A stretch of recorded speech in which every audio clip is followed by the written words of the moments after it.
The Alternative Dig Talk. Real issues, real talk.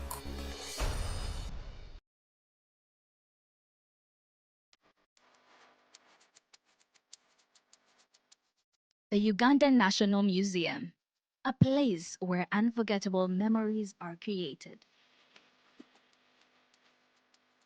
Traditions are found and a connection to our pearl is reinforced. It is not only a testimony to the history of our nation, but also impacts knowledge of cultural and natural heritage to the present and future generations for their enjoyment. Through a variety of activities and exhibitions, we gather to discover our traditions and create new ones.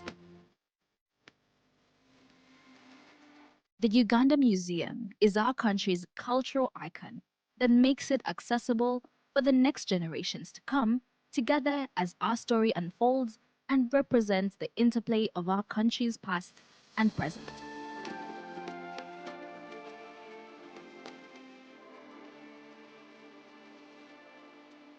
It is in our history, but also in how it has evolved to embrace optical satisfaction and new influences.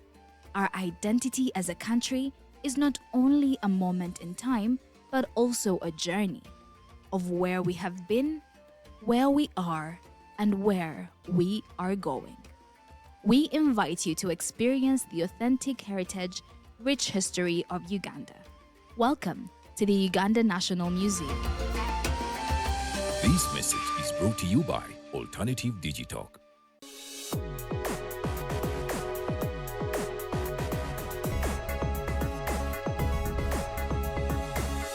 The Alternative Dig Talk. Real issues, real talk.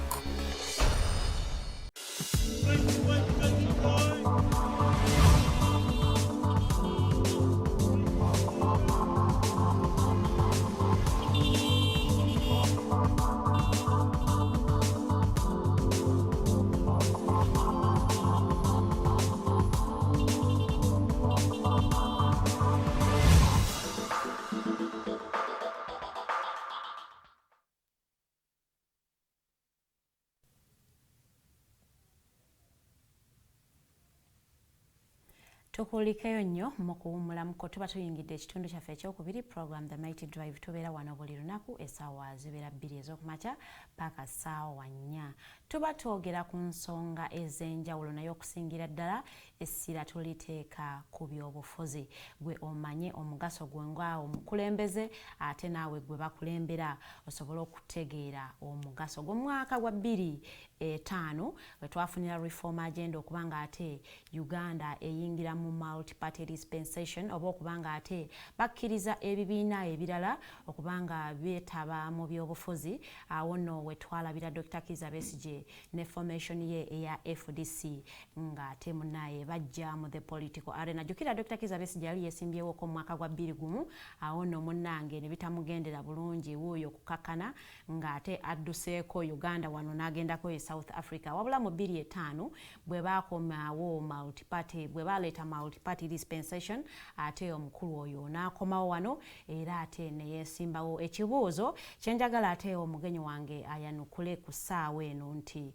olowooza bannayuganda abo abeetaba mu by'obufuzi naffe abalonda because ffenna tuba twetabye mu by'obufuzi olowooza baategeera concept ya multi-party dispensation oba multi-party politics? Byampuna nti the word multi means many. Means many. Yes. Many political parties, for instance. Naye mu many political parties muyina kubeerangamu mwandibaddengamu of course manga gakulakulanye buli political party genda a specific ideology gyagenderako. Abakozeko politics n'ababyagala obigoberera tulina kibandegambye the center right simaina ntandika okubuzaabuza sinyoe tonnantwala nnyo the center right, center left, of course the rightists and purely the leftists. Concept zino ezimu mwabeeranga mulina kubeeramu abaganda mwe mugamba simanga banna kalyakaani. There are so many things. Okay, pure let's say capitalism, then mixture capitalism ne communism oba socialism. Yes. Then the conservatives. Bwe batyo. Era mu byosanga mu political parties nga yegamba katugeze amataka ettaka lina kubeera lya gavumenti. Yeah. Oba socialist katugeze nga abachina aba communists. Bwe bityo but of course ne tubeera ne ba democrats. Ne tubeera ne ba democrats. Not even democrats but capitalists. Capitalist yagamba survival for the fittest. Yetafaayo bwe mbanga nina akasente kange nsobola okugula abantu okuva ebule n'ebweya Kampala paka Lwera abantu ne mbagobawo. Bw'oba olina obusobozi yo itafaayo ye theory y'abo abantu capitalists be bano ba omunaku wa kufa. Weerwaneko oba tosobodde kwerwanako. You get abo gye bali. Perish. Kiri kumwe mufe. Then bwani badde ogamba nno ba center right alimu some bit of agamba kale tetuganye naye emu katubisigaze. Nga bona agamba nti gavumenti ebeeko n'ebintu ebiri basic byewa nga bya gavumenti by'obannansi. Nati waliwo oli agamba omuntu akole yejjanjabe agende mu ddwaliro yisasulire. Lwaki bamuwa bya bwereere. Obwejjanjabi obw'obwereere. Alibo balinga abagamba baagala nnyo okusaanyaawo obunafu eri abantu. Babere bakozi. Patikana babere bakozi naye ate mu byonna mu luguyitirira nti ayina ekingi afootola abatono. Yes. Kati by the time twafuna independence political parties nazo wezitandikira wezijja ezimu okuyambako okufuna independence because abangereza bagamba tutujja bawa independence nga muli in space.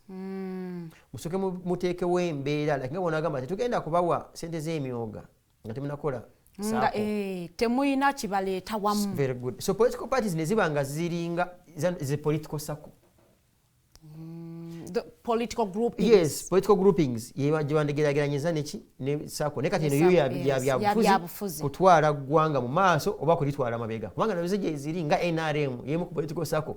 Yete ekiribiro kyayo si kutwala ggwanga mu maaso kutwala mu reverse. If you are speaking that in reference to his what is happening, of course, to the statement that he made ng'alondeddwa omukulu oyo okukulembera eggwanga lino, the intention was not kutwala ggwanga mabega, it was kulitwala mu maaso. Nati nakola ate netuuka bwe balitambula mu maaso balisikatidde. So kati bwe bateeka political parties ekizibu wekiri rather abangereza bano tebaali nnyo very liberal. Era ne bazimbira ebyobufuzi ebyobukulembeze bwako ne political parties ku madiini n'amawanga. Nti bw'olaba DP bagenda okugiteekawo ng'eringa ng'ekifaananyi kyayo wogiraba bwoti kungulu Muganda ate Mukatoliki. Kyova olaba era bannabyabufuzi bako nabakubanga olwale nga bagamba ddiini ya Paapa DP. Abedda nga bakikazaako ddiini ya Paapa. Kati UPC nga literally ate yo yaba Protestant pure. Era nga Bungereza balinamu nnyo interest nga teyagalangako Uganda okukulembera Omukatoliki because awo beebuuza gwonakuba otya akabonero ng'oli Bungereza ewa Queen oba ewa King nga tekabanyumira because yo nga Bungereza it is purely a Protestant country based in Canterbury as that Church of England nga yetwala yeyambudde isaabalabirizi wa makanisa gonna. So nabo nga balina political interests zaabwe nti tekibanyumira nnyo Omukatoliki kikulembera ki Uganda tebibanyumira nabo babeeramu ne ka selfish motive. Abajamani nga nabo bagamba naye twandyagadde nnyo naffe DP n'aba Italians naffe DP Abakatoliki bebakulembera eggwanga kati ntandika okwawukana. Obote bw'alaba nga kino kiyitiridde n'abigoba tubeere mu one political system. Museveni bwajja olw'okuba nti student mulungi ow'Obote. Mr. Museveni is a very, very wonderful student ow'Obote. N'akoppa naye nga mu kyo kikyofunamu omukulembeze yenna amaze okufuna obukulembeze kyafuna mu single party state toba na kyakusalawo. akuwa mmere emu bw'aba akuwadde empengere I think yazeza empengere so bazibeta Baganda zinezibeeramu ebijanjalo ne kasooli bw'aba bikuwadde yagamba ali ebyo ne bw'oli agamba naye eriwo badde emmere kyenkuwadde tumalewo eno kati mukulu Museveni yeefunira bannayuganda mu 1986 by the way kiba kya bulimba era ogamba no Museveni yajjawo political parties yasanga Obote amaze okubijjawo after the 1966 crisis nga political parties baziweze bazigyewo of course naamini byajja twatambulira awo naye natacha embracinga nabigoba kati bwajja yeekwasa gamba bino ebintu byatuleetera obuzibu kabaka Muteesa n'alwana n'Obote tujja tukola ki tubireka tusooke tutambulire wano kumbe mu kubireka ye nga bw'abaddenga omufere w'ebyobufuzi abakalakata between 86 paka 25 egyo myaka 14 naye mu myaka egyo ng'atwala eggwanga under movement system which movement system eyazaalibwa ng'eva mu National Resistance Army n'akwata N ne R n'adropinga A n'agitukubako M. Kati bwe muleeta political parties mu 2005 era baleeta ekibuuzo kye bakyalenjinga ennyo ne mu kooti ng'ababuuza nga kyetaaga yes or no. It was very tricky. Ng'abaleetedde enjiibwa tuuze enjiibwa and what if I may remember ne balonda multi-party abantu. Kati weta multi-party DP nevaayo nga bwe yalinga UPC nevaayo ne CP ne other political parties nga yo zalinga Museveni olw'olukujjukujju luwe teyalina kibiina kya byabufuzi n'adduka emisinde n'akwata nga bwe nkugambye n'akwata N ne R n'adropinga E n'alitaka M n'akayiwako n'agamba nga tekamala ne bamuchallenge ngaawo n'adduka n'ayita ne O mu kije mutamanyi abasinga ab'emyaka gyammwe n'abalala tebamanyi notice NRM/O National Resistance Movement Organization ng'olwo bakawanga simwogerere n'abalala bagamba nedda musajja mukulu ono akopye erinnya ly'abaddenga akulembereramu eggwanga bannayuganda lye balisitaaka nalyo erya movement aleete ekipya bamugamba aleete ekipya n'agamba ndeese ekipya nabakubako O. Kati mmwe kyemutategeera kyemwafiirwa nti mukulu Museveni buli ka achievement NRA ke yali ekoze between 1986 ne 2005 yakatwalira mu NRM. That's why people still stuck bamanyi NRM ye yaffe bo bamanyi NRM tekoze woowe. But these achievements is 1986 to 2005 all of us participated. True. DP contributed to the success of the country between 1986 to 2005. Yeah. Basically, okay. UPC everyone because awo mukinta buli fenna twewanyo okukolera eggwanga litambule kati Museveni bwa achievement n'abukwata pa n'abwewa kati banaga bagamba tuvola baga nze ndwa movement kati all the achievements n'abyewa nga gwe bw'oyogera DP bagamba mwe mwayono nawa neggwanga mujenkaaga tutubuulira ffe twagala movement why wasn't this contested kati awo abaferera he carried everything that every all of achievement us had done and contributed between 1986 to 2005. Kati bwe buzibu nti atufuukidde kye baawalula okumusiguukulula because bo bannayuganda bakyamulaba nga yoli bamulaba nga owa 1986 era byabakoledde movement nga bagitanga byeyakola because between 1986 up to so 2005 now kati nabanga tebabitegedde ne batufeera kati obuzibu bwetwabadde tulwanyisa bwakutu kyandibadde singa abamu kuffe twaliwo ebiseera ebyo I think kyandibadde kyavunaanyizibwa okupushinga omusajja ono tugamba naye omanyi twagala neutral ground gwe Museveni weeyubule ofune ekibiina ekipya this is not yours completely because the movement and the National Resistance Army it was for all of us to connect the country. So if we want achievements of NRM zina kutandika mu 2005 bwezandibadde naye ate jjukira nga bwe nkugambye nti nerinnya obutali musuuza n'ali holdinga on kyamwanguyira nti ye ya ridinga ku achievements za fenna eza NRA nga zaabaana gamba fenga nga movement bwe yagambanga agamba fenga movement mutumanyi nga bitubadde nga tubakolera kuva mu 86 naye nga takyogera mbu ne mu between 86 ne mu 1996 omusajja nga simwogerere yali minisita we you get banji political parties leaders of political parties n'endala balinga basavinga mu movement system okutwala eggwanga lino mu maaso kati ye bwajja bw'amala bakanyuga ebweru ng'abagobye DP ne yeetongola CP ne yeetongola UPC kati yate ye naholdinga ku achievements za 1986 to 2005 ng'ezize ng'omuntu abo banagenda atandika okukola ki okumulonda rather than kubanga bandigambye gwe tobadde na political party ate twagala oridinge ku kino ekibadde nga kikola already kati bwagwa kuba nansi abatafaayo mu ndowooza n'akibaguza ne yefuula wa movement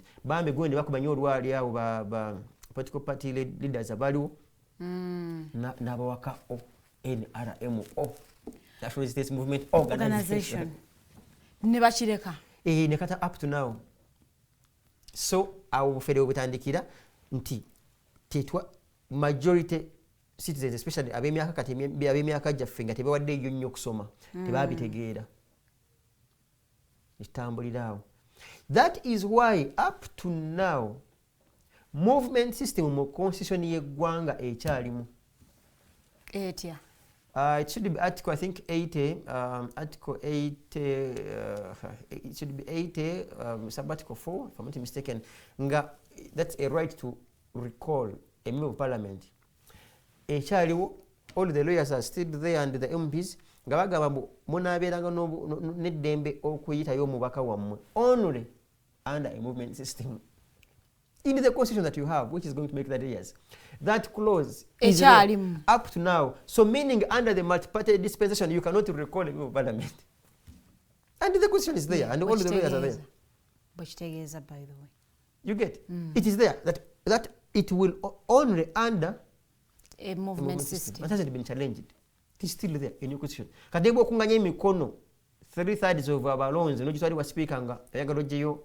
omubaka tekisoboka constitution tekikiriza so this country is still under two systems under the movement and the multi-party dispensation but also under the same multi-party there is also a movement a national resistance movement so one later ajirekayo no najirekayo nga kalinga ka fall back position nadamu nadduka the same later nadduka nayo najiteekeno so you haven't dealt with a political you see a kuruku means someone who is not consistent you haven't dealt with a political kuruku like Mr. Museveni shouldn't we say is namulaba ku lw'omukaaga nga gamba nti yali student mulungi nnyo owa political education ng'akyali wano nga kyovola byagigoba nti kubanga tegeera mbu naye esobola okuzaala abantu abageze nnyo mu political science era nagigoba mu political education it's not there not even at university there used to be bachelor of political science kitegeeza he is not a political crook wabula yategeera ebyobufuzi nga bwe birina okutambula tuli ku nsonga za constitution enaatera okuweza emyaka 3 era nga twagala okulaba olowooza constitution ekoze Uganda motegedde constitution yammwe era multi-party dispensation mugitegedde bulungi nnyo okusinziira nga Mr. Norman bw'annyonnyodde ebintu bingi nnyo bannayuganda bye tutamanyi ng'ate biri mu constitution ng'ate biyinza okutuleetera akabasa singa tubireka ne bitambula bwetyo naye ate ekyewuunyisa nti bannayuganda bangi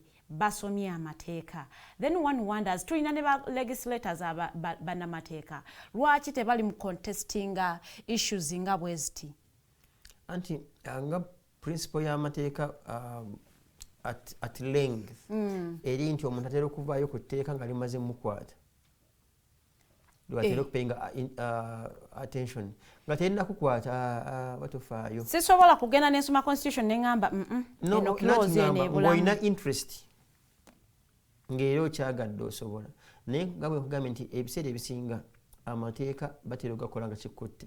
I'll give you an example of Grace Ibinjira when he was minister for either he was internal affairs, attorney general, internal affairs minister or attorney general. I think, minister, he was minister.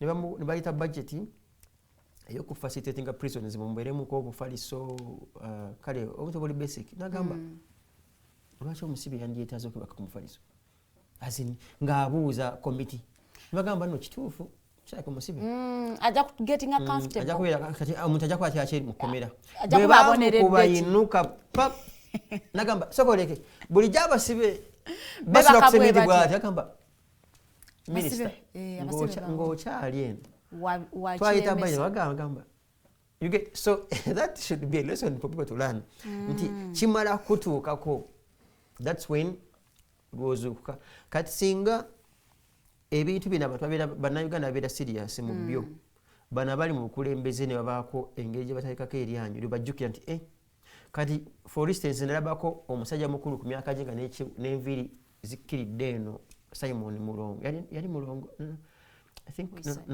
no waliwo omusajja mukulu awo weeyo side ze ahead of Gayaza what place is that some MP some minister wa ali mu finance and planning wa brown and forgetting his name mumabati namulanga sibe ninga akabeziga ngamukubye mukabanga namukubye mu 99 bo mukomera what is this no mabati simange agateka kumbuzi kati abantu batenze sikusaba bubi tekintu kyasize kunyumira kati kufuna nga jeno omu nosoko mu bawo ku CPS da eyo wansi namalayo weeks nga 2 nagamba but the lot talks of 8 hours mugamba lulingo kyali eno ngati akugamba mu the lot talks of 8 hours ngati tiwachiteka mu rebinyuma bakati nga nabanja ngoyo nosoko mu yiwayo kawo weeks ngezi baloya bene bakwemeza agamba the lot talks of 8 hours bichi ye minister ngata yogera ngera bibatukola byenyini najja nagamba why do I think nabanja olonze example mfu kale tugambe DPP go kibayi munabanja yali ku floor ya parliament nagamba mbu olwa bana balinga banjao I think it was Chibaramand others ninga bambi ngolaba like she's not bothered as a mother kanafa abatunyumira nnyo tubakwesenga exposure therapy nkwate kikabe kyonanga bwe kiri awo ne bakasaije je myaka 87 myaka 9 gye bayina twakubemu ate mubateeka wamu kati awo mubateeka wamu nawe noda ku TV waka olayiba lawyers babwe kye bagamba because naffe tulina ba lawyers buli batuyola ba lawyers baffe bayina ye boogera state ne baddamu kati gwe tomanyi bwe kinyuma kwata nga kiri wakiwanuka n'omukuba ku CPS kumala nnaku nga 6 ku 10 ate constitution nze ku lwange bw'omuteekayo ne constitution anyuma n'ogimuwa bw'asomamu to reflect it will, so any other government ebedda mu buyinza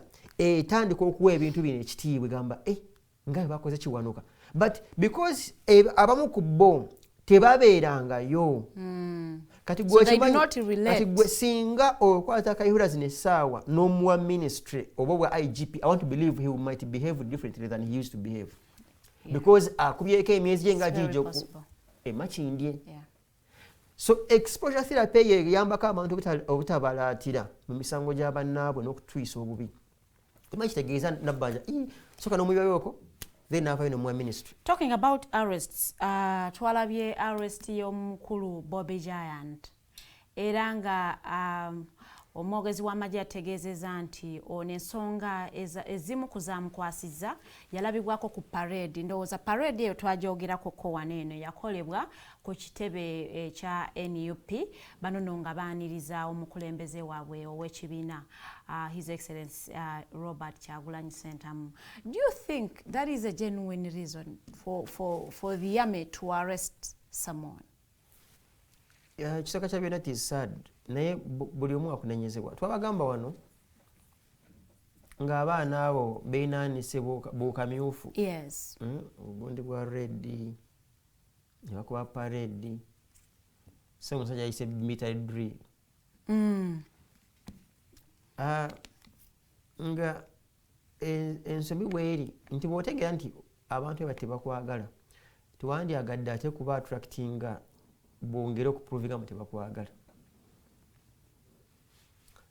nabwe kityo babassa mu kateebe nti anytime because these people baddayo mu kavidiyo kati bakute Bobby Giant manga mu Giant because ebitya tiyetaga mpi naziwera mukaaga yetaga mpi between lumu n'empi 3 ng'agamba naye ne Farida nga bakunona because I also a tweet ey'omukulu CDF ng'agamba nti buli eyali ku assembly ajja kukwatibwa ndozolaba kati gwenge yali akulembera abaana bano most likely tewakirowoozaako nnyo nti kiyinza okuleetera obuzibu ebeera nsobi saidiyo naye katubeere tudde ku bo ku mandate y'abano nze siwakanyangako arrest era katonda nanyamba at one time nemba nga nzaali mu gavumenti era naffe tujja bayoola abalibeerayo abaziba emisango abaziba emisango tomanya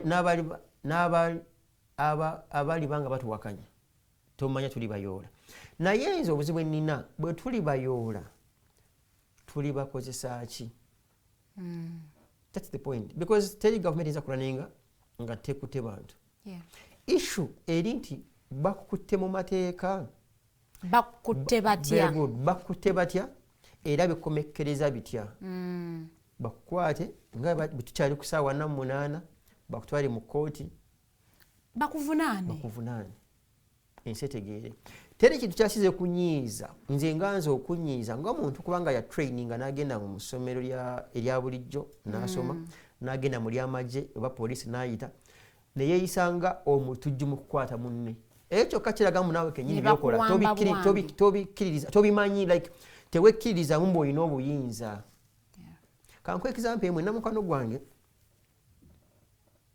yali mu UPDF nga muneneko okay munene for lack of another word na retiring first retirement no na retiring emyaka gituuka abantu abo olumba tuyambako to share light moments of what they've gone through ayina waliwo abaana babeeranga mu gundi zaabwe abaana abamu nga balinga bagezigezi ngaffe bali bagenda kola operation emu ne bambala obukookolo bambadde obukookolo balinga buvampaya tebategedekeka omwana omunaabuza nagamba naye afande tuli mu buyinza ng'abuuza nnaani abuuza omunene era twala CMI ebiseera ebyo kooli n'amugamba you mean you doubt we are in power ko musajja omu n'abuuza naye if we are in power lwaki twandyambadde obukookolo execute an arrest nga te constitution etukkiriza to conduct an arrest it was a very technical question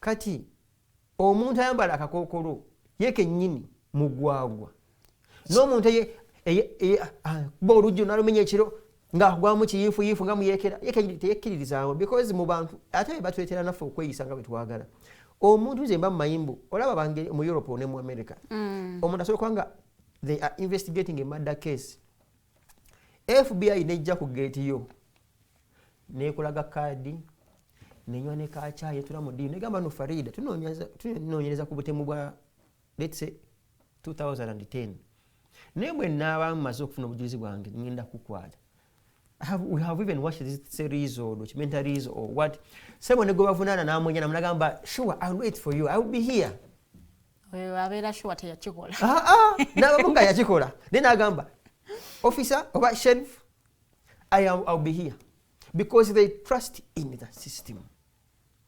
Here we do not trust in the system because wano omuyaye singa odatinga mukazi nga asanze ka message nga odatinga mukazi we encha file ya CMI ebeerako mbono ayine mundu okumanya bagwagaliza okuwayiriza muno ina nemige wo ine nyonyi because so bwe bibeerawo we begin to doubt the system so bwe tubeera nga tuli mu status ya buli omu nga doubtinga munne kyova olaba omuntu akugwako mu Kampala Road ebivubuka bikawula byambadde ebikookolo biyine mundu tomanyi oba bitujju tomanyi oba bya poliisi oba byamagye ate okakasa munno ebivubuka ebyo n'ababitwala tebalowooza like batwetera obuzibu bwe bimala okukuyoola olumu bikwegaana ffe bwe baatuyoola bannamawulire ne baloyazi baffe banoonya Onyango spokesperson wa poliisi n'agamba mbu ye bukyanga abawo tamanyi na we tuli tuhimu ndowooza twali tusaanuuse nga tubuze ne babuuza CMI neetwewakana days later like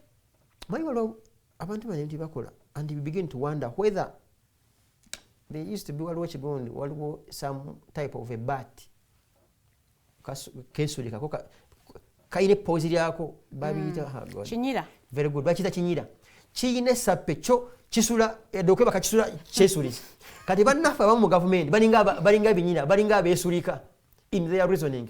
Tell me obuuza Onyango, do you know about the 9 members of digital mbuti tubayina obuuza CMI the spokesperson tubayina days later ne balita mu court government yemu like for crying out loud, obocha standing to be like, are you in control or in charge? So to say, teri muntu awakanya kukwatibwa kwaffe. Yes. Tuwakanya butya bwe batukwata, na butya wawe tuddaga amaze tukwata, niyo batukola nga batukutte.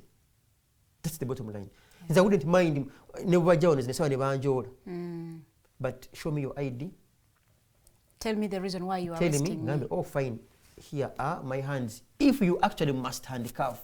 Because even the purpose for which handcuffs were introduced, that is about violent suspects. Gwe mugaso lwaki ba introducing handcuffs tezabeerangawo. Because nze obongama munno nkugobere tugenda ku police n'enkwewa lwaki wadde teako onkuba bayengejewa ku beba wano bibuze lukwago otandikazi wowe. And why must we do that? So if you are resisting arrest, it's when they should handcuff. That's when handcuffs should come on board. Era nga tezinnajja musajja mukulu ono ku lw'omutima gwabwe omubi aba NRA ba introducing bakayitanga kandooya nga bakwata emikono ne bagibambira emabega wano ne weebamba naye nga bakikwesanga nnyo mu nsiko nga bwe bakwata munnaabwe okuba sayidi eri ya gavumenti nga kibangwira nga bamukuba baati emundu wano ekifuba nga kyeyawulamu because oba weebambye nnyo like nga muscles ziri stretched. It was a technique for them, for those guys in NRA to kill their opponents. So to say omuntu tali violent waliwo abamu by the kufa eri mu ggwanga muno nga bwe bakukubira essimu osobola okuvuga paka ku police because byetukola tumanyi biri mu mateeka ate naffe twandisubire mu bibakola singa babiteeka mu mateeka buli omu abagenda kutuukiriza buvunaanyizibwa bwe. Hello Norman, this is CID Kibuli, whatever it is. Tuwulira nti yabadde ageze ku CID kweyogerako ne bamukwata. That's how things ought to be. Ate bwe unankwata mawanga agategeera bakugamba call your lawyer. In fact, they even give you the phone because we facilitate institutions, and you call your lawyer and your family. Ngogamba mukyalo n'abaana ogamba nno mwategedde ndi Kibuli mu nsange nga bajja nga bakuwa room nga mwoga agamba nga bwe mbiraba gavumenti egamba enfuna nakino so mutegeere nti ndiwa CID ekibuli most likely nga babuuza IO investigating officer bwe nva wano mu investigations room ndagawa nti tugenda ku detaininga Jinja Road, and you politely tell your family see you nga then lawyer nga tana kubibye naye abasajja bakuno tebaagala bategendebwa kusibidde kati bwewango nnako obujulizi obumala lwaki wadde agadde okukutana okwekweka ng'onkutte kubanga bw'oba ovunaana omuntu nti yali ku parade yali mu media tewetaaga. Yes, why would you hide n'obwo obusungu kati ekizibu kyetulina ku bannaffe bagenda batukwata ng'akuyinako n'obusungu nga kugamba ate obusungu obwo tebuli justifiable. Obusungu buno buzaalibwa ensonyi z'okuba nti tebalina kye bagenda kuvunaana tebakuyinaako evidence. Kyovola bakwata nakkuba eŋŋumi, kyovola bakwata nakkuba oluyi because omuntu gw'owulira fule at heart mbono tyo mufunye lwaki nani mukubye eŋŋumi mprocessinga kafayiro kange bulungi nnyo nga teri kantu kalumira mu bujulizi amateeka ne gamukolako ne bakuremandinga oba ne baconvictinga nange ne ngamba otyo nyumiddwa. Tugambe nti sometimes obusungu buno obuva kugamba nti babawoninga banaye temuddamu kwambala kintu ekyefaananyiriza ekyambalo ky'amagye ate muddamu kukola kintu kyonna nga kyefaananyiriza ate emirimu gy'amagye mwende mukikola. So ndowooza nti oli akwasiza teeka ndowooza wajja obusungu. Not even really. Nze ndowooza n'obusungu wamu babujja ku consistency y'abaana bano kale tujja kukikola katukikole obutatya. Yes, world over state ebeera established kwongera kusawo separation ati script ya state abatandika gavumenti nti gavumenti ng'enaagala okunona omuntu gavumenti especially z'abanakyemalira ng'eyagala okunona omuntu omu babiri ejja kusaawo entiisa engeri gye tunonyeemu ono ekyalo kyonna kigambe olaba bamututte bwe ffe tunaddawa kusaawo ntiisa mumugitye. Kyova olaba abantu balina obusobozi okugoberera bobiyanga ku boda ne basayidi nga tebategerekeka paka obwewaka naye olwokugala okusaawo entiisa bajja kukunona ng'ensi yonna eraba bakange abalala banagambye olaba abatwala Bobi Wine bwe bati ne bwe yenkana kati ate yenkana Kenneth you are double. So my analysis is to say that is what dictatorial governments do kusaawo ntiisa. Tebaagala bintu biri formal and structured.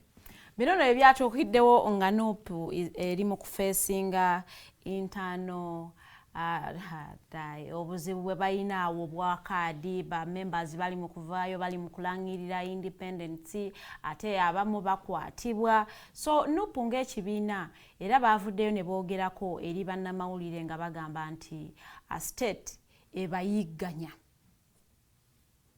Away from their internal conflicts ate outside ate ba facing a suppression from state.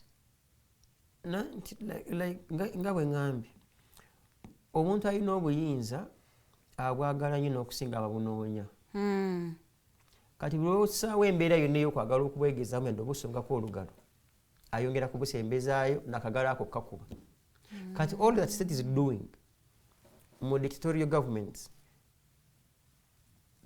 byeyongera kubanga n'olumu newankubadde olumu mukulu Museveni abata batumye balina okumulaga nti bakola era bamwagala era bamwagaliza asigale mu buyinza.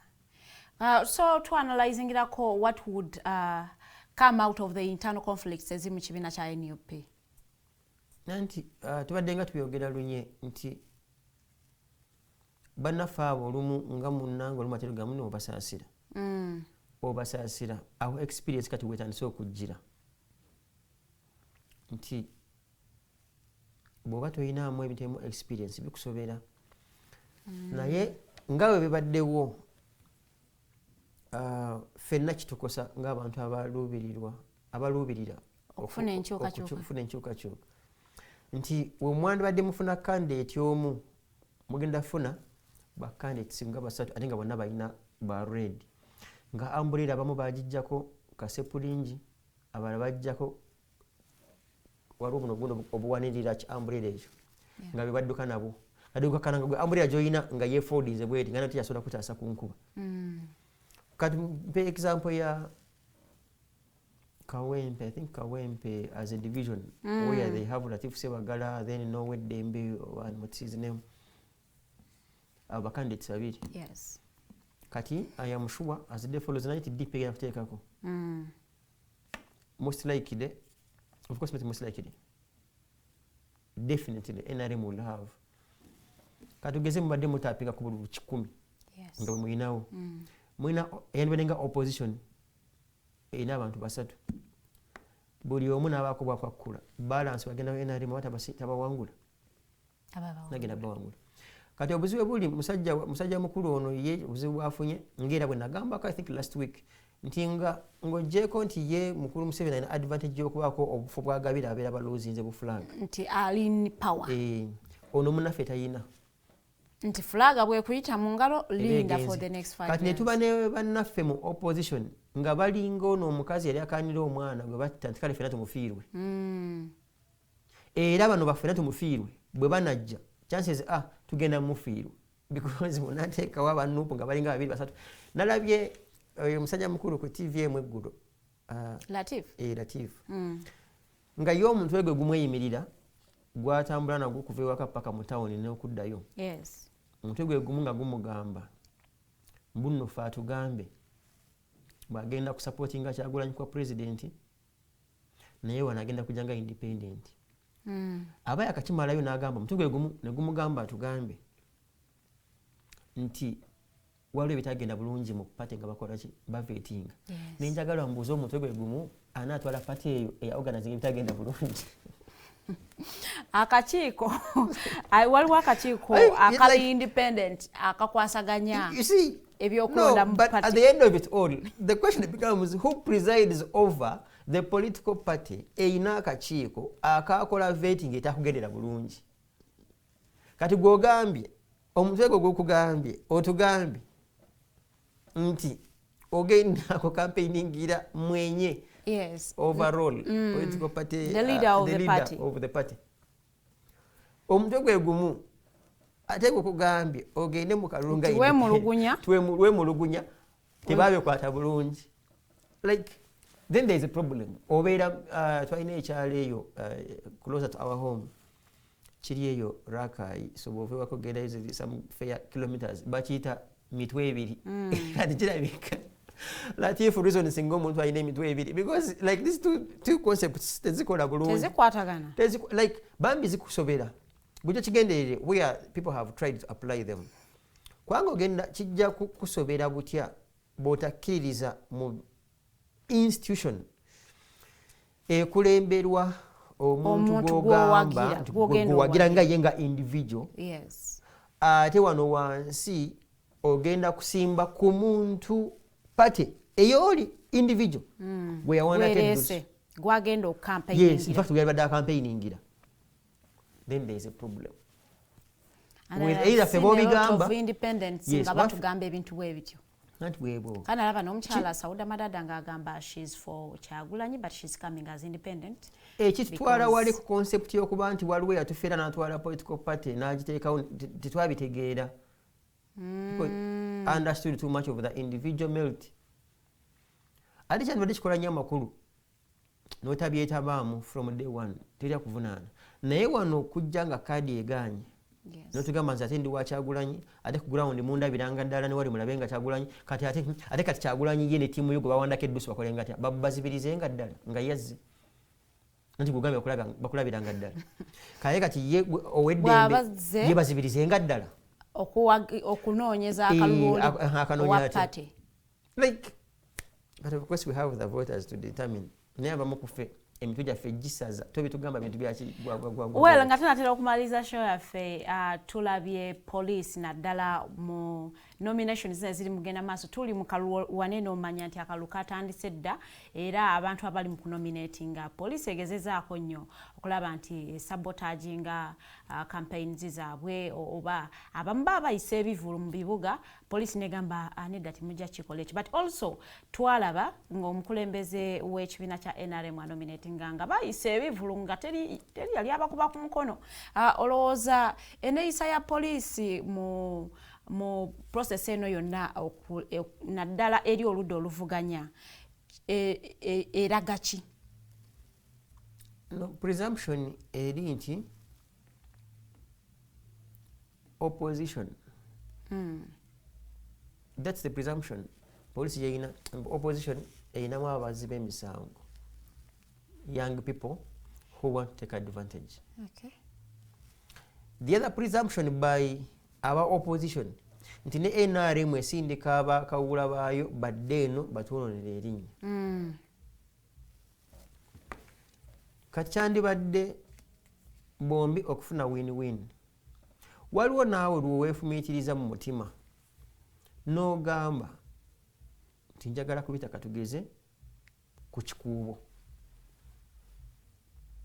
Bw'obanga oli fair enough. Police negamba ekikuubo kino okiraba waliwo azze okuyiga akamere. Business z'abantu. Paaka n'ebirala. Naye ne mu kyo we are incapacitated tetulina busobozi for sure. Bwakuuma and guarantee musolo and kwita their mu kikuubo. property okubeera safe.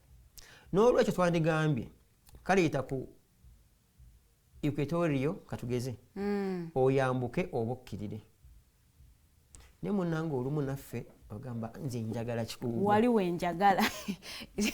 Kati road plan. Ate wako mugambo nno gwe weyagala ng'ate yo gavumenti katugeze n'abagitwala tebaagalawo awo mugo guvaayo. Naye to also add so far sagala kuwanawana poliisi olumu naye olumuyitira so far tebanayitira. There were how many incidents? Are they 2 or 1? I think 2. Eya Sirukwago. Yes. Neyani ono bali mwezo. Si bbiri. Naye of course bw'obawaanako kombo nno tebanayonoona nnyo. Bali mu kukola omulimu ate abo gwabwe. bakusobera. Yaka tubalinze ku nominations z'obwa president. Z'obwa president, yes. Sizigenda okubeera eyo Entebbe Road. Ojja kuwira omugo gukaba between Kampala and and there. Naye also, of course, politics is perception. Ani asinza okukungaanya ennamba ey'amaanyi. So ndowooza issue yandibadde okay. Worst case scenario ebigaana. Imagine ng'omaze okunominatinga n'okuba lwale somewhere mu kisaawe. Also because if it's about perception, mobilize your people. Bagende ku kisaawe. Kubanga era ne mu bintu ebimu kati kiringa kuba nti ogenda kukola wedding ng'era bannakyalo beerwengo owereba gyova nga bakwagala nnyo ne bagamba bagala okubeera katuuti bonna nga father bagatta. Why would people bonna bakwagala nnyo? So ekiri naye bagamba twagala oli katuuti father wagattira twagala okubeera. Kati father bw'afuna bakawula naye n'abagamba bagobe kale mulindeko ku wedding reception aba akoze bubi. Like it depends. So you are saying nti baleeta abantu abangi abali unnecessary. Sometimes because perhaps they want to create. So it would be okay for EC to regulate numbers abantu for presidential candidate. Yeah, even the presidential it is I think there is a guideline of how many people you should go with. You should go with. Kati obuzibuze bwembufuna. Okay, twewaddeyo nze ndeesaawo nga bw'ogamba. Naye singa mbanvudde nga njagala okuba lwali ate lwaki oleeta ebikoofiira byo neba anti-riot okutukuba emiggo?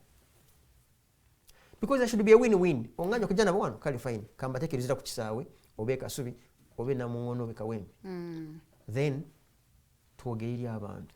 Okay, ng'ogoberera ensonga ezo by'okwesimbawo nga bwe ziri mu kutambula, how do you rate the participation of the youth? Abo nabo bakusobera baafuuka basalawo kwefuula byeneena. Because ne bwe tukola sampling now just now ne record and tukkirira downtown n'obuuza abaana abo abavubuka abo n'obuuza tulonda ddi. I want to believe very few know when we balonda. They know next year. Bo bamanyi kintu kimu omwaka gujja. Era ne bwandyagadde okubabuuza baawuliddeko ebiri basic bye bandyagadde abakulembeza baddako bakolere. I want to believe abasinga bakugamba kimu twagala kujjako dictator Museveni aluddeko.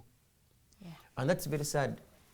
Nti ne bannaffe abatuli waggulu mu myaka ne mu bukulembeze ne mu ssente n'ebirala baatwala generation y'abaana aba musaayi muto nga bakazanyirize bo baddiikuula. Jangu timba bifaananyi tyentebula waliwo twali ffenna ku PFF waliwo omukyala yali anyoola akawata awo ng'azina akadodi nga bane for sure ono alina bbaawe n'abaana. Would then someone support that candidate just because they tekirimu kuyinya kiwato nga bw'osupportinga nze simanyi kawato kakwataganya na kulonda. These two things don't connect. So someone noonyenya akawato bali bakanyinyiza yali semujju wali bakanyinyiza semujju. Yali semujju. Kati abantu abamu bambi olumu bwe batyo bakusobera because ne bannaffe abatukulembera bamanya abavubuka bye baagala. I am sure wandibaayo bakulembeze nga bo kye baakoze kukkirira mpigi gula bikutiya byankwacyo ebikoola bino bibagaaya. I am sure waliwo abamu ku batukulembera nga bo ku budget because I've been for some reason closer to some people in politics nga ne ku budget olumu kubeerako budget y'enjaga kubeerako budget y'amayirungi ne y'awalagi. Ani akoordinating ekasokoso nga coordinator we kasokoso agamba wendi tujja kwetaaga nga walagi wa mmeka mwe ebidomola nga bina. Negwe olaba minisita otafiire yagamba kumulahize kulonda tubugane wana nga tunywe walagi like a whole minister of internal affairs who has been a minister for the rest of his life and is going to die a minister. Ye mu byalaba byalina okuwa abalonzi be ye walagi. So ate nga abalonzi bano ebitundu 7 ku buli 10 bavubuka. Ate nabo ne bamwanyiriza kati kyabageza ku promotinga. So no sanga abavubuka b'emyaka gyammwe myaka 2 myaka 3 bo bewaddeyo kukozesebwa never losing a focus. By the way, what do you talk about ebika by'abantu abavuddeyo abenokoddeyo abaagala okulembera eggwanga lino ku bwa president specifically? I know you have been following and enamba ebadde ekulira ddala ndowooza tulinga mu 208 abavaayo, though we know some of them tebajja sobola ssente za nomination abamu bajja wanka, but the caliber abantu abo gye balabikamu waliwo vis-a-vis the country waliwo omusajja omu awo anabikira ng'oba gwe balina otwala mu ddwaliro lisawumaani Well, someone I watched him nga akube wakanga gamba nakato mutamusangayo. Kati ati nakato man under a country that is very sane. Awo wenyini utanimufunidde titumutwala mu ddwaliro. Sobola okutaasa eggwanga ekizibu bwe kityo tutaasa abaana be ne mukyala we nakato bw'abajaali. Kati Uganda nebyo byonna obinenyesera Museveni kubanga naye olumu alina bye yeekoza n'akusobera. Nkugambye nze kwadde example ya prime minister we byabadde yeekoza ewakiso. Kati prime minister banga eggwanga ina prime minister bw'atyo. Bw'oliwo oyo nakato maani kwaga naye n'abamulonda. Alina abamukkiririzamu. Kati ekisooka kya byonna kitegeeza mbu eggwanga obukulembeze n'abapresident bokka baabumalamu ssupu. Kintu kiri awo tekitegeerekeka buli omu asobola kujja wakyagalira. Ekyokubiri ng'era bwe bajjayo gundi forms ezo abamu bayagala nabo kamera zibakwateko zibalage eggwanga. Abamu some of them are genuine. Ebiseera ebimu waliwo lw'obeerawo ng'omanyi mbu oyinza obutawangula naye ng'oyagala platform. For instance, I for one, if I had an opportunity, for instance, perhaps you contest a presidential debate and you challenge you may not win, but it could be a platform for the public and the world to know that so and so has, so and so exists at aina good ideas. So no, nga tonatuuka waawo maybe media houses n'abalala tebakuwa audience. Kanogamba omanyi kanteka millions zange 2 to buy local and international audience. For us to know, for the people to know that I do exist. Abo gye bali. Of course never kazanyiriza nabo gye bali batute bibiri. I doubt whether presidential ballot paper would have more than 10 people. I doubt. Abamu sente zijja kubajjamu abamu ne banazifuna. Abamu tebajja sobola kufuna requirements ezo naye nga tumaliriza twalabye omukulembeze w'eggwanga nga meeting aba veterans. Olowooza meeting eno ekigendererwa kyayo kyabadde kinawuda togenda mu kalulu. Nti mukulu Museveni era simanyi opposition enokola n'amaanyi. Simanyi lwaki ndowooza nti NRM egenda kufuna obululu bungiko this time around mu Buganda. Gwe tubadde tugamba nti wali opposition. Yes. Kubanga yasooka nenakuwaza abantu. Bwe malo banakuwaza ennyo obwavu ne bwebatuuka ku misuwa. Kati n'akomawo n'ebikutiya ate azibaweerawo nnamba n'abagenda mu hijja abawo obwahajati obwamangu nga bwe yagabye Kasokoso. Kati mu multiplier effect theory Museveni wasinkanira abantu 1,000 n'abawa miliyoni katugeze 1,000. Omanya mbu singa buli muntu abafunyeko miliyoni emwe abantu abali mabega w'omuntu oyo bonna baba likely okulonda establishment.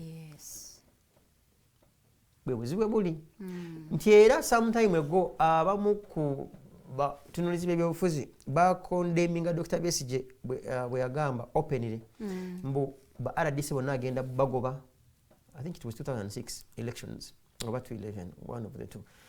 Ebintu ebimu yadde ng'onaabikola obyerekereza because RDC go warning okugoba bw'abanga abadde akuwagira akyuse. Ayina omukyala RDC amubaze yalina abaana obo bonna n'obululu bulinga 15 mu nnyumba egi ya RDC okuva ku driver gaba ate bonna bamugamu wange ate driver naye ayina omukyala n'abaana. Olaba chain eno. Kati awo fwe bwe buzibu bwaffe olumu nti okusinkana aba veterans bano ekisooka kyalina balina ennaku nambe bayonka butaaba. So bw'abateeka mu kisako kyabwe through sale oba ki n'abakubi yabawa gomanya nti akakalulu n'akabakyala baabwe maybe n'abamu ku baana bonna ababadde banyiize nga bakyuse kati abakomezaawo. Kati gwe ayagala okubakyusa ogenda kukola otya maybe message ye erina kuba yanjawulo nga message yegamba nti omusajja mukulu ono lwaki mwe abajjukiranga nnyo mu kalulu. You get? Kati message eba yanjawulo naye kati kizibu kye tulina ate kati ffe tetulina na structure tetulina na mbeera eyinza kubatuukirira communicate okwogera nabo naye ne bwe tufuna platforms ezogera oba ku bandi badde batuukako ate olumu mubeera muwanda muliro ne muluzinga message nebulirawo kati nkiddamu chances newankubadde asobola okukabba n'okwongerezaako naye ne baba takabbye oba katugeze mbuno ye alokose naye kuba mutima I want to believe opposition bwetakola nnyo n'amaanyi kwongera kukatiza ku message yaayo mukulu Museveni May kufuna bululu bungiko mu Buganda as compared ku buwedde because nammwe kennyini emirere mbe mukyalina mingi nga opposition bali mukwetunuza mwemu ne flag because nebino ebintu byemwogera omuntu naye olumu waliwo yanadde abawakalulu naye abeera nagamba naye olaba bano bali bwe bati olaba beekubanga batebanatwala kati banafuna buyinza kyakati balina serious so ate n'olumu n'okubitamya abandi badde balonda bagamba naye twakoowa ebintu bya wano akalulu ka wano so opposition yo nga yeyina okwekuba mu mutima efune message n'okwongera obutakuba public obukyafu bwayo internal conflict zaayo ne bazireeta bazikuba mu lujjudde. Thank you so much. There is going to be trouble. Tweyanziza nnyo okuba nti otwegaseeko no sharinga your ideas with the audience ndowooza kanakadde nja kukusaba osiibula abatulabye olunaku lwaleero. Abatulabye n'abatuwuliriza kubanga wayinza okubeerayo atalaba naye ng'atuwuliriza. Yes, definitely. Buli lunaku olukya wabeerawo ky'olina okukola okutwala eggwanga lyo mu maaso ate kikuyambako nti bw'obikola kikuyambako kubanga naawe abantu bakuwa ekitiibwa kyova olaba olumu mu introductions mu mikolo weewalanga nnyo kubanga bakwanjiranga abooluganda abako n'ab'emikwano kubanga waliwo batandika nabo bakunokoddeeyo ng'omu agamba bambi twagala okwebaza mukulu Kenneth n'asituka awuubire kubaliwo kati niwabeerawo n'abalala nga bwe muzze and others mukama bawangaazi it is sad so okolanga nnyo n'obanga toli n'abalala nga bazze these others ekitegeeza obeera you haven't worked hard for people to recognize you when they consider you as an at large it is very sad to be recognized as an at large so bw'obaako byokolera eggwanga lino okulikyusa tojja kubeera at large ojja kubeera a responsible citizen nga bwe tugezaako of course independence tena tuuka si yamugwa 10 nga mmeka nga 9 it is just a few days from today n'ebirala ne constitution so singa nga tonagula wala gyoyo nakakomanda tamba kulya komando ka mitwalo singa agola constitution n'agisoma kibajja muyambako okutegeera eggwanga lino gyeriraga naye era okusoma akatabo tekasomeka ng'enjala ekuluma nanti akakomando k'omutwalo kaggwawo constitution eyo bw'ogigula abaana n'abazukulu baligisoma ate nga kyekimu kuyinza okusomako buli lunaku ogamba abaana nsomera wano ofcourse abamu bagenda mu UP basobola okusomera obeera mukadde nga tobitegeera ne bakuyamba okutegeera butya eggwanga lyammwe bweri running akuume. Wow, thank you so much abatambudde naffe okuva wali wetutandikidde programu yaffe eno ku ssaawa 2 ez'okumakya ne Mate Global Updates ate paka wano tugenda okubanga ate tubasiibulira omukulu Kalyango Musa Mutesasira we bali kubeerako ng'otulaba bulungi nnyo katusuubire nti emirimu gye kutambulira bulungi. Bannayuganda abali wano ewaka mbakubiriza mugende muwagire Uganda ng'etunka ate olunaku lwaleero tusobole okubanga ate kamorara ako kawa abawagizi baffe amaanyi ate era batuwe wini ndowooza ku luno batukubire paka mukono zibeere goals nga 7 nja kubaagaliza olunaku olungi tuzisinkane olunaku olw'enkya essaawa zigenda kubeera 2 ez'okumakya. Have yourself a good day.